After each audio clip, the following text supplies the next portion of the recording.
the abandoned cabin.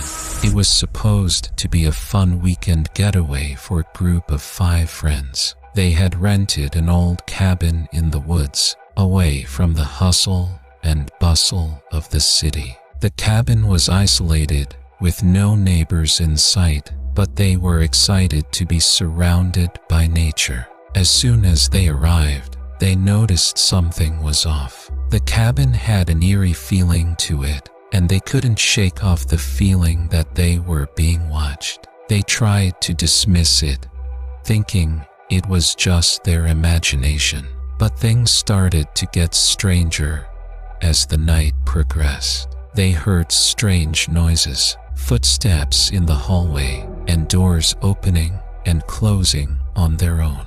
The friends were scared, but they tried to rationalize everything, thinking it was just the old cabin settling. But then, they found a hidden room in the basement, filled with old newspaper clippings about a serial killer who used to roam the woods. The friends were horrified, and they quickly realized that they were not alone in the cabin. Someone or something was still out there, watching them. As they prepared to leave the cabin, they heard a knock on the door. They cautiously opened it, only to find an old man standing on the doorstep. He told them that he used to live in the cabin many years ago, and he was the one who left the newspaper clippings in the hidden room. The man revealed that he was not a serial killer, but a detective who was trying to solve the case. He had tracked down the killer to the cabin, but the killer had already fled by the time he arrived. The old man had lived in the cabin ever since, hoping that the killer would one day return so he could bring him to justice. The friends were relieved to find out the truth, but they were still shaken from their experience. As they drove away from the cabin, they couldn't help but wonder what would have happened if they had stayed just a little longer. The basement door. The old house at the end of the street had always been a mystery to the neighborhood children. It was abandoned for as long as anyone could remember, but there were rumors that it was haunted. One day, a group of friends decided to investigate. They pushed open the rusted gate and made their way to the front door. It was locked, but the basement window was open. They climbed in, and their flashlights illuminated the damp, musty room. Suddenly, they heard a creaking sound. They turned to see the basement door slowly opening, revealing a flight of stairs leading down into darkness. They hesitated, but curiosity got the better of them, and they began to descend the stairs. As they reached the bottom, their flashlights flickered and went out. They were enveloped in pitch-black darkness. Panic set in as they fumbled in the dark, trying to find a way out. Then, they heard the sound of footsteps getting closer. They huddled together, frozen in fear, waiting for whatever was coming for them. But then, the footsteps stopped. The darkness was silent for what felt like hours. Finally, a faint light appeared, illuminating a figure in the distance. It was an old man, with a friendly smile and a lantern in his hand. He explained that he lived in the house next door and had been checking on the basement door, which always seemed to open on its own. He apologized for scaring the kids and offered to walk them home. Relieved and grateful, the kids accepted the old man's offer. As they walked back to their homes, they realized that the real horror wasn't in the old house but in the fear they had allowed to take hold of them. They laughed at how silly they had been and promised to never let fear get the better of them again.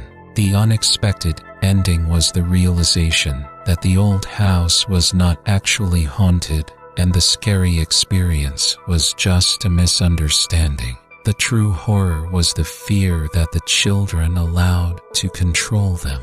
The Disappearing Neighbors. It was a quiet and peaceful neighborhood where everyone knew each other and looked out for one another. But one day, something strange happened. The neighbors living in the house at the end of the street vanished without a trace. It all started with the strange noises that people began to hear at night. They sounded like screams, but they were muffled and distant. Then, one morning, people noticed that the curtains in the neighbor's house were still drawn, even though it was already past 10 a.m. Concerned, some of the neighbors went to check on them, but when they arrived, the house was empty. There were no signs of a struggle, no furniture overturned, no blood, nothing. It was as if the family had just disappeared into thin air. The police were called, but they could not find any evidence of foul play. The neighbors were left to wonder what had happened and to speculate on their own. Some said that they had seen strange figures lurking around the house at night, while others thought that it might have been a kidnapping. Days turned into weeks, and still, there was no sign of the missing family. But then, something even more terrifying happened. The neighbors started to disappear, one by one, and the same strange noises were heard again at night. It wasn't until months later that the truth was finally revealed. The family at the end of the street were actually a group of criminals who had been hiding out in the neighborhood, using it as a base for their illegal activities. They had used sophisticated technology to fake their disappearance, and when the police had left, they had started to take revenge on those who had reported them. The ending was unexpected, and the neighbors had never suspected that they were living amongst dangerous criminals. They had let their guard down, thinking that they were safe in their peaceful neighborhood, but they had been horribly wrong. The disappearance of the neighbors turned out to be a nightmare, and it was one that they would never forget. The last train home. It was a dark and stormy night, and Karen had missed the last train home. She was stranded in the city with no way to get back to her small town. The rain was pouring down, and the wind was howling. She decided to take shelter in an old train station that she had never noticed before. As she walked in, she felt a strange sense of unease. The station was deserted, and there was an eerie silence that surrounded her. The only sound she could hear was the sound of the rain hitting the roof. Karen found a bench and sat down, trying to figure out what she was going to do. She had no cell phone reception, and there were no payphones in sight. She was completely alone in the middle of nowhere. Suddenly, she heard a sound coming from the tracks. It sounded like a train was approaching, but she knew that the last train had already left. She got up to investigate and saw a train coming towards her at full speed. Karen ran towards the train, hoping to catch it and get back home. As she got closer, she noticed that the train was old and run down, with no lights or signs of life inside. She hesitated for a moment, but then climbed aboard. The train was pitch black inside, and Karen could barely see anything. She stumbled her way through the empty train cars, trying to find a seat. She finally found an empty compartment and sat down. As she sat there, she realized that something was wrong. The train was moving much too fast, and she could feel it swaying back and forth. She tried to open the door, but it was stuck. Suddenly, the train came to a screeching halt, and Karen was thrown to the floor. She looked out the window and saw that the train had crashed. She was the only survivor. As she stumbled out of the wreckage, she realized that she had been on a ghost train. The train was infamous for crashing on stormy nights, and no one had ever survived. Karen had unknowingly boarded the train to the afterlife. The unexpected ending is that Karen was dead all along and had been given a chance to go back home one last time before passing into the afterlife. The visitor. It was a dark and stormy night, and Sarah was home alone. Her parents had gone out for a dinner date, leaving her with strict instructions to lock all the doors and windows and not open them for anyone. Sarah was used to spending nights alone, but tonight, she couldn't shake off the feeling of being watched. As she settled in for the night, she heard a knock at the door. She peered through the peephole and saw a figure standing outside. The person was wearing a raincoat with the hood pulled over their head, and Sarah couldn't make out their face. She hesitated but eventually opened the door a crack to see what they wanted. The figure introduced themselves as a neighbor who had been out for a walk and needed shelter from the storm. Sarah was hesitant, but the person seemed genuine, so she let them in. As the stranger removed their coat, Sarah noticed their clothes were soaked through and they were shivering. The stranger sat down in the living room and Sarah offered them a hot cup of tea. As they sipped the tea, Sarah couldn't help but feel uneasy. Something about the stranger didn't feel right, but she couldn't put her finger on it. As the storm raged on, Sarah heard strange noises coming from the stranger. It sounded like they were muttering to themselves and occasionally giggling. Sarah was terrified and regretted letting the stranger into her home. Suddenly, the power went out and the room was plunged into darkness. Sarah heard the stranger get up and start moving towards her. She tried to run, but the stranger caught her and pinned her to the ground. Just as Sarah thought she was about to die, she heard a familiar voice. "Get off of her, you creep." It was her neighbor from across the street who had come over to check on her. The stranger was arrested, and it was revealed that they were a convicted criminal who had escaped from prison. Sarah never forgot that terrifying night, but she was grateful for her neighbor's timely arrival. She learned to always trust her instincts and never let strangers into her home again.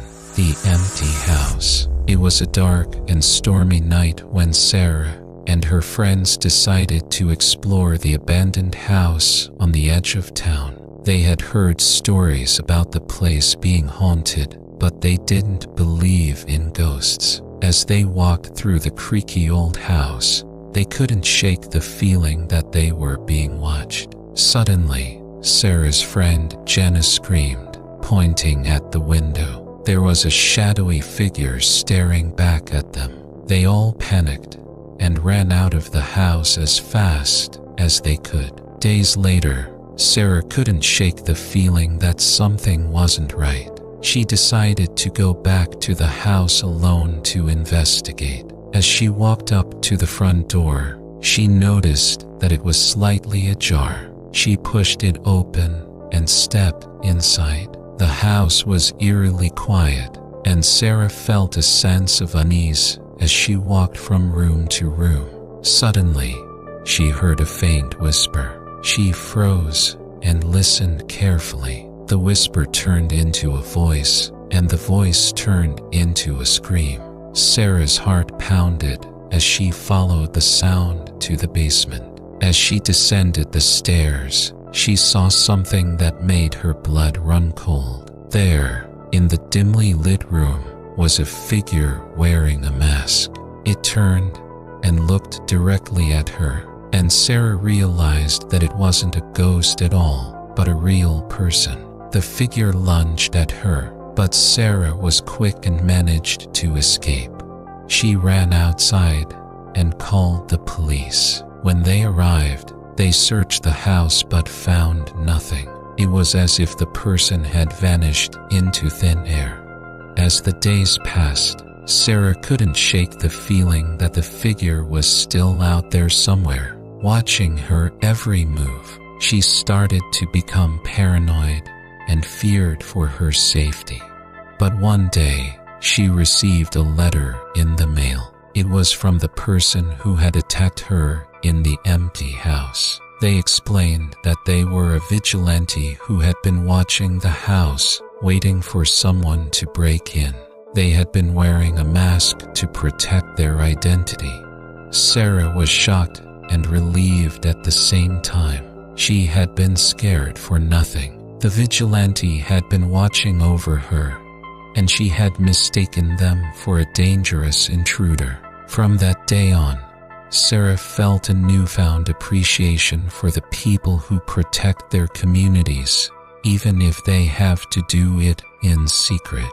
The empty house had been a scary place, but it had also taught her a valuable lesson about the importance of being vigilant and aware of her surroundings. The abandoned house. It was a dark and stormy night when a group of friends decided to explore the abandoned house on the outskirts of town. Rumors had been swirling about the place for years: strange noises, eerie shadows, and unexplained sightings. The group of 5 teenagers was excited and scared at the same time.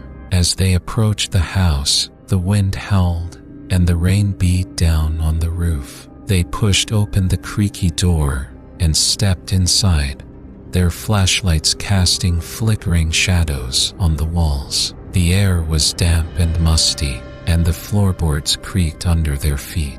They made their way through the rooms, jumping at every sound and rustle. The house was a mess, with broken furniture and debris scattered everywhere. In one room, they found a pile of old newspapers and magazines, their pages yellowed and crumbling.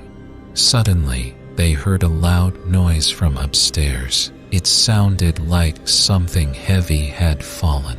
The group looked at each other, fear etched on their faces, but then one of them said, "Let's go check it out." They crept up the stairs, their flashlights illuminating the way. As they reached the top, they saw a figure standing in front of them, its back turned to them. It was wearing a long, flowing dress and had long hair that cascaded down its back. The group froze, not sure what to do. But then the figure turned around, revealing a face that was twisted with anger and hate.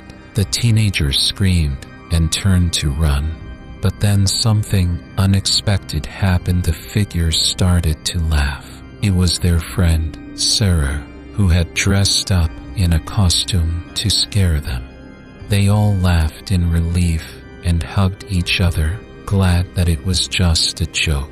As they made their way back down the stairs, they felt a sense of camaraderie and adventure. But as they stepped outside, they saw something that made their blood run cold. The abandoned house, which had been dark and empty just moments ago, was now lit up from within, and they could hear the sound of footsteps coming from inside. The group froze, unsure of what to do. They had all just been inside the house and knew that there was no one else there. But then they heard a voice coming from inside the house, and it said, "I thought you'd never leave." The group ran as fast as they could, their hearts pounding in their chests. They never went back to the abandoned house again, but they never forgot the terror they felt that night. Little did they know, the real terror was just beginning. The locked room. The old mansion on the hill had always been shrouded in mystery. People whispered about strange noises coming from within, and some even claimed to have seen ghostly apparitions. So when a group of college students decided to explore the mansion on a dare, they were both excited and nervous. The front door creaked open, and the students crept inside, their flashlights casting eerie shadows on the walls. They explored the dusty rooms, but one door remained locked. It was a heavy oak door with a rusty padlock, and the students were determined to see what was inside. They tried to pick the lock, but it wouldn't budge. Frustrated, they decided to try to force the door open. They pushed and pulled, but it wouldn't give. Suddenly, they heard a loud thud, and the door swung open. The students were stunned to see a dark, narrow staircase leading down into the basement. They hesitated, but curiosity got the best of them, and they cautiously descended the stairs. As they reached the bottom, they heard a noise that chilled them to the bone. It was a low, guttural growl, and it was coming from a room at the end of the hall. The students crept towards the source of the sound, their hearts pounding in their chests. When they opened the door, they were met with an unexpected sight. There was a large, fierce-looking dog chained to the wall, snarling and growling at them. But as they stepped closer, they realized that it wasn't a real dog at all. It was a lifelike statue made of some kind of dark stone. Relieved, the students laughed at their own fear and started to make their way back up the stairs. But as they reached the top, they realized that the door was locked behind them. They tried to force it open, but it wouldn't budge. Panic set in as they realized that they were trapped in the basement with no way out. Just when they thought all hope was lost, they heard a click and the door swung open. They ran out of the mansion, never looking back. It wasn't until they were safely outside that they noticed the strange symbol etched into the door frame, a symbol they had never seen before. They shuddered at the thought of what might have happened if they had been unable to escape. Years later, the students still talked about their frightening experience in the old mansion on the hill. They had never been able to explain the strange symbol or the locked door, but they knew one thing for certain: they had never been so scared in their lives.